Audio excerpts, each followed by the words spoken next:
आज आप लोगों ने अंदर भी देख लिया होगा कि हम लोगों की संख्या इतनी सी थी उन लोगों की संख्या के आगे, और हमें दोनों तरफ से मुकाबला करना पड़ रहा था, इस तरफ से भी और उस तरफ से भी। सीबीआई ने जो स्टैंड लिया है, जो हमें डर था वही किया उन्होंने।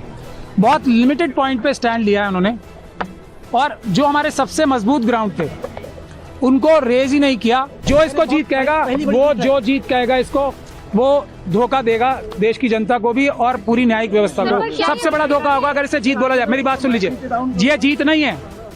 जीत क्या है? इस बच्ची की क्या जीत होगी?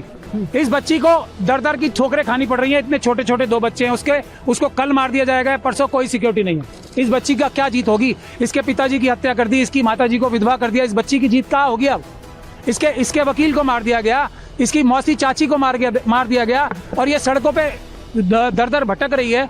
इसकी जीत होगी क्या? बच्ची जो थी और इसका परिवार मुझसे माइक नीचे कर लो। मुझसे ये रोज पूछ रहा था कि क्या अब हम अगले 5 मिनट जिंदा रहेंगे या नहीं रहेंगे। अब कम से कम मैं इन्हें ये बता सकता हूँ कि आपके पास अभी बहुत छोटी सी रिलीफ मिली है। बिल्कुल हमें इसको विक्ट्री नहीं कहना चाहिए, मैं इसको विक्ट्री नहीं कह रहा हूँ, ये विक्ट्री नहीं है। ये एक छोटा सा सांस लेने का मौका विक्टिम और उसको परिवार को मिला है। इसके अलावा इस फैसले को मैं कुछ भी नहीं देख सकता, क्योंकि जो सीबीआई ने जो स्टैंड लिया है, जो हमें डर था वही किया उन्होंने। बहुत लिमिटेड पॉइंट पे स्टैंड लिया है उन्होंने, और जो हमारे सबसे मजबूत ग्राउंड थे उनको रेज ही नहीं किया, जो जजमेंट में भी मौजूद हैं। और अगर सीबीआई के पास तो हमारी रिटर्न सबमिशन भी मौजूद थी ना, जो हमने हाईकोर्ट में फाइल की थी, ना उन्होंने हमसे कंसल्ट किया ताकि हम उनकी पिटीशन बेहतर बनाने की कोशिश करते, ना उन्होंने हमें पार्टी बनाया, और कोशिश ये की कि हमें लास्ट मोमेंट तक उनकी जो एसएलपी फाइल है वो भी ना मिले।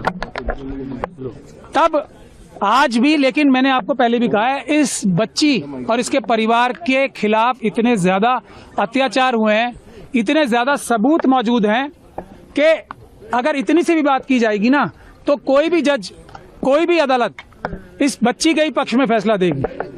और इसीलिए इस जजमेंट को हम क्रिटिसाइज कर रहे थे कि ये जो दिल्ली हाईकोर्ट की जजमेंट थी, वो इतनी महान दयालुता जो दिखाई थी इस कॉन्विक्ट को, कुलदीप सिंह सेंगर को, जिसको मैं बोलता हूँ एप्स्टीन गैंग के मेंबर हैं, वो इंडियन एप्स्टीन गैंग के मेंबर हैं, उनके बहुत बड़ा गैंग भी है। और आज आप लोगों ने अंदर भी देख लिया होगा कि हम लोगों की संख्या इतनी सी थी उन लोगों की संख्या के आगे, और हमें दोनों तरफ से मुकाबला करना पड़ रहा था, इस तरफ से भी और उस तरफ से भी। तो टेक्निकल ग्राउंड पे आज कोर्ट ने फिर भी हमें मेन मेरिट्स पे सुनने का मौका, सुनवाई करने का मौका नहीं दिया, क्योंकि हमने ये कहा था कि जो सीबीआई ने बोला है वो टिप ऑफ द आइसबर्ग है। हमारे पास अभी मेजर पोर्शन है जिसमें ये पब्लिक सर्वेंट की बात तो बहुत छोटी है ना।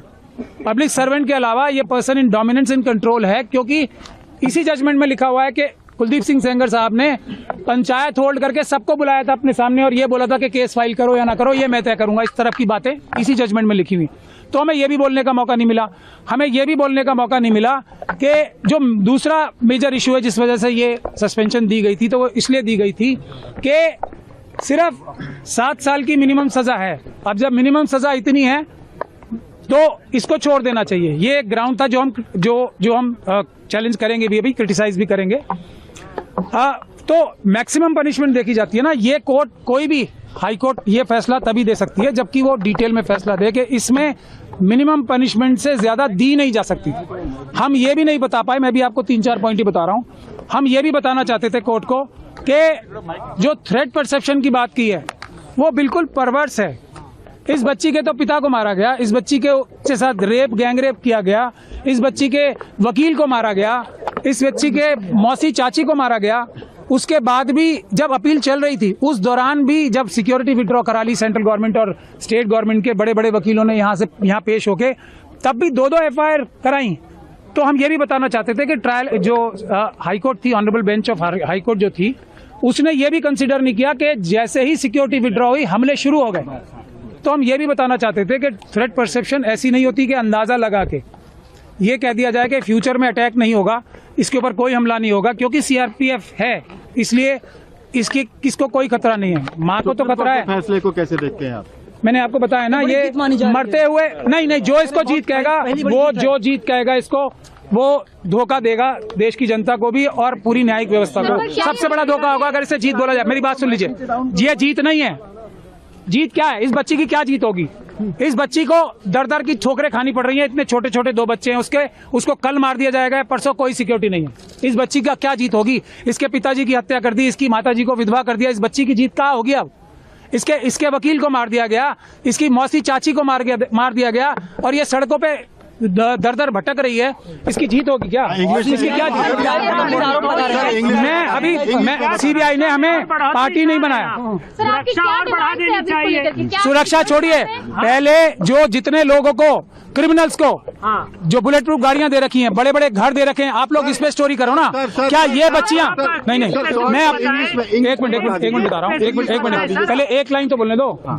हाथरस की बच्ची है ना, जब वो भी मरने लगेंगे तभी उनका भी ख्याल होगा। उसका परिवार का कोई ख्याल नहीं हो रहा ना। ये हमारी बस लास्ट लाइन बोलिए, ये हमारी सिस्टम का फेलियर है, हमारी सोसाइटी का फेलियर है कि हम 2 दिन 4 दिन तो किसी इशू के बारे में एक्टिव रहते हैं, उसके बाद निरंतरता नहीं होती। यही जो गिद्ध है ना एप्स्टीन गैंग के, इस बात को जानते हैं कि 5-6 दिन 1 महीने से ज्यादा देश की जनता भूल जाएगी क्योंकि अपनी परेशानियों में मुब्तला हो जाती है। सुप्रीम कोर्ट मैं इसको, अगर आप इसको रिलीव कह रही हो कि जो इतनी एक तरीके से पूरी तरीके से कानून व्यवस्था और सब लॉ के खिलाफ जो हाईकोर्ट की जजमेंट थी उसको रोक दिया गया, तो फिर मैं रिलीव कह सकता हूं। लेकिन ये बच्ची को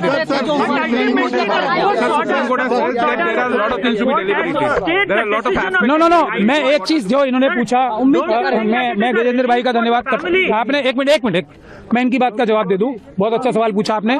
हम उम्मीद ये कर रहे थे कि एक सुओ मोटो जो सुप्रीम कोर्ट ने संज्ञान ले रखा था सभी बच्चियों के बारे में, जो छोटी बच्चियां हैं उनके रेप और मर्डर्स के बारे में, उसको रिवाइव हम कम से कम करा देते, लेकिन हमारी सुनवाई नहीं हुई। हम कम से कम वो तो चाहते थे ना कि जो एक बड़ा केस चल रहा है पूरे देश की बच्चियों के लिए, कम से कम वो रिवाइव हो जाता, क्योंकि वो पुरानी बेंच ने भी रिसेंटली बंद ही कर दिया। मतलब देश की सारी बच्चियां खतरे में थी, सुप्रीम कोर्ट ने माना। अब वो रिवाइव करने के लिए हमें दोबारा एप्लीकेशन लगानी पड़ेगी। ये इन बच्चियों की, इनके परिवारों की सबसे बड़ी प्रॉब्लम होती है।